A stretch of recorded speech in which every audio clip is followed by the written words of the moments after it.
anything. It's always about basically salvation by works, which is not biblical, but it wasn't something I found enjoyable. I always had a problem with the shunning, even though I had been disfellowshipped in '04, from '04 to '07.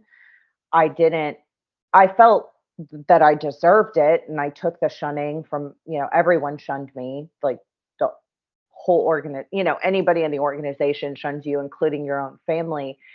But it never felt right to me that you would shun people at the meetings, like at church.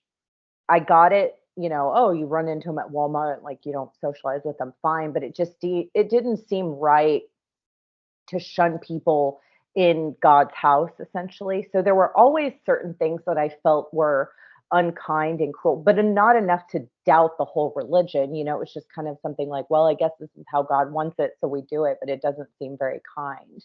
And so once I realized that the whole thing was a sham, and realized that what you're doing to people is really screwing with their mental health, and many people have sadly themselves due to the shunning, I was like, I'm out. This is false, and I'm not going to do it.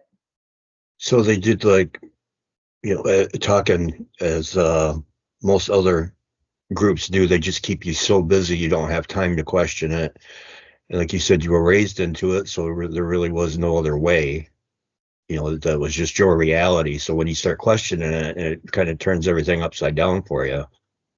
Right. And because you're only supposed to be socializing with other Jehovah's Witnesses, you would never say, hey, doesn't something seem off about this religion? Like, you would never say anything like that. And they know that, because if you were to question anything, then you're considered an apostate, right? And there's nothing worse than an apostate. And an apostate to them is someone who speaks negatively about the organization and God, because they've linked the two. But I never say anything negative about God, because my relationship with God is very important to me.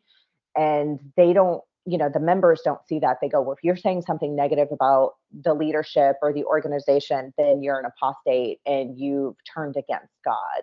And so it's a really sad thing. But when you're in it, nobody talks about it. You don't question anything. And so because everybody is, united in their thinking, and that's a big thing. They go, we're a united brotherhood. Well, of course you're a united brotherhood, because anybody who has a differing opinion is kicked out for apostasy.